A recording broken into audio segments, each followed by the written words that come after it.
If copying down IFR clearances seems intimidating and challenging, don't worry because you aren't alone. But here are several things I've learned that have made it so much easier. First off, if you file your IFR flight plan through ForeFlight, you'll get a really handy email that says expected route update. Now, it might be what you filed or it might be something completely different. But in my experience, the route in this email is what controllers are going to give you in your clearance the majority of the time. So don't overlook this email. One really important disclaimer they provide in this email is this is a potential route, not a clearance. This potential route may be different than your originally filed route. If ATC states cleared as filed, you must fly your originally filed route. So this is a helpful expected clearance, but it doesn't supersede what you filed or it doesn't supersede the clearance they actually give you when you contact air traffic control. It's just something to expect. And in my experience, if you can copy this down ahead of time, it saves you a lot of time when you're actually scrambling to write down the clearance. So more on that in just a minute. Next, remember the acronym CRAFT for IFR clearances. Clearance limit, route,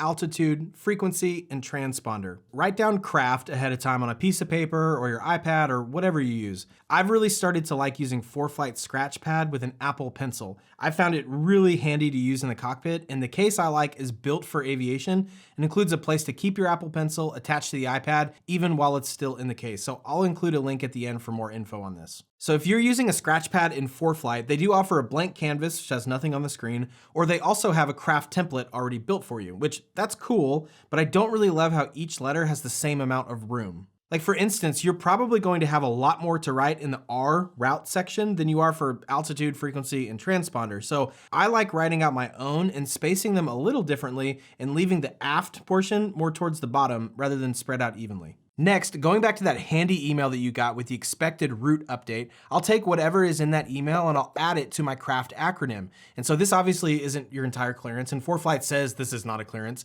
but in my experience, they're usually gonna give you what's in that email. And so if I already have the route portion filled out and really all I'm needing is altitude, frequency, and transponder, those are really easy to write down. And so it saves me a lot of writing, which is really, really helpful, especially whenever the controller is talking really fast and it can be intimidating. You're already a step ahead because you've got half of it already written down. So the less you have to write, the better. Speaking of which, the next step is to try to develop a shorthand system for yourself. And you can develop this over time, but it's basically just acronyms or symbols or ways of writing things where you know what they mean, but it's way faster to write an abbreviation or a code versus literally writing the whole instruction out. So here are a few of mine. If they tell you to fly runway heading just becomes RH for me. And then similarly, if they say expect radar vectors, that just becomes RV. And it's really common for me flying out of Addison for the clearance to include something like fly runway heading, expect radar vectors, and then they give you the rest of the route. So that becomes really easy for me to write because it's just RH, RV. Sometimes they'll end the departure instructions with a then direct, so maybe direct destination or something. And for me, that's just D, or even D with a little arrow through it as it's kind of shown on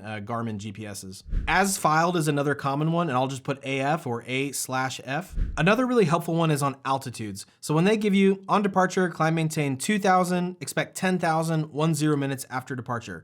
Now for me, that's a lot of zeros to write. So to shorten all of that, I just write 2/10/10. For me, I know that's 1,000, and then minutes. So climb maintain 2,000, expect 10,000 in 10 minutes. And if you have any other shorthand that you like using that has saved you time, please let me know in the comments. I'm always looking to become more efficient on this. Now comes the actual clearance. You're really organized because you have CRAFT written down, you have plenty of room for the route section. You also have written down your expected route, which is probably what they're going to give to you. So it really doesn't have to be that hard. You're just gonna fill in any blanks that you still have on your clearance. And then if they tell me anything that I've already written down as part of my expected route, I just underline it. Now you don't have to underline it, but for me, it just helps me confirm that that is what they gave me, because sometimes in the event that they give you something different, I'll exit out. And that way it's not like still lingering up there and like, well, did they give me that? Did they not give me that? I'll just underline it, which kind of confirms, yes, I wrote that previously and that's in fact what they gave me. And always remember, you can ask them to repeat things. You could read back what you got and say, hey,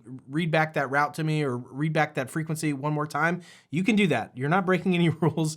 And I think I'm such a perfectionist. I really put pressure on myself. Like, you have to nail it the first time. And as you get experience with it, you probably will nail it on the first time. But in the event you don't, it's okay. We're human. I hear people all the time say, hey, read that portion back to me, and that's okay. The controllers are more concerned about you getting it right than you getting it fast. So just remember that and take the pressure off. So here's a real example from a real flight I took recently. I filed IFR from Addison to Fredericksburg, Texas, and I filed direct. Now, ForeFlight has a pretty cool feature where you can see what routes people along a similar journey were taking recently and what ATC gave them. And you could go ahead and file for that if you think that's what they're gonna give you anyways. But personally, I just filed direct if you're in fact wanting direct. Because I heard an interesting tip from a controller a while back where he suggested to file direct so that controllers know that ideally you're wanting to go direct. If you preemptively file some roundabout route, because that's what you think ATC might give you, they very well might give you that. But depending on where you're going, they might also give you direct at some point if you ask for direct in the first place. So that's usually my starting point. I just file with direct. So after filing, literally within like 60 seconds,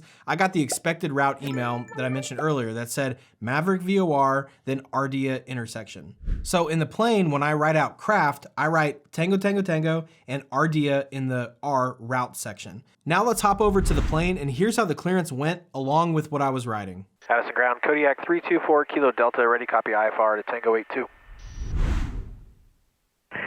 November 324 Kilo Delta, Addison ground, clear the Tango 82 airport on departure, fly runway heading, radar vectors, Maverick VOR, Ardea intersection, then direct, maintain 2,000, expect 8,000, 10 minutes after departure, departure frequency 124.3, squawk 3651, stand by on your readback. Kodiak 4 Kilo Delta, go ahead. 4 Kilo Delta, clear Tango 82 on departure runway heading, radar vectors, Maverick, Ardea intersection, then direct, climb maintain 2,000, expect 8,000 in 10 minutes, 124.3 on departure and 3651 on the squawk. If you'd like to learn more about how I use the Apple Pencil in the cockpit, I did a whole video about this and I'll include a link down in the description. But like I mentioned earlier, I really like the iPad case that I use, and it really comes in handy in situations like these. What I like most is that the case is specifically built for the mount, like a suction cup or a yoke mount or a knee board. They offer different kinds. So you can slide the iPad in and out of the mount as you want. You can ride on it while it's mounted or while it's in your lap, and then it just slides back into the mount and clicks into place, and you're good to go. You never have to take the iPad out of the case or anything like that. And in the video on the screen, I share more info about this case and why I like it so much. So I'll see you there.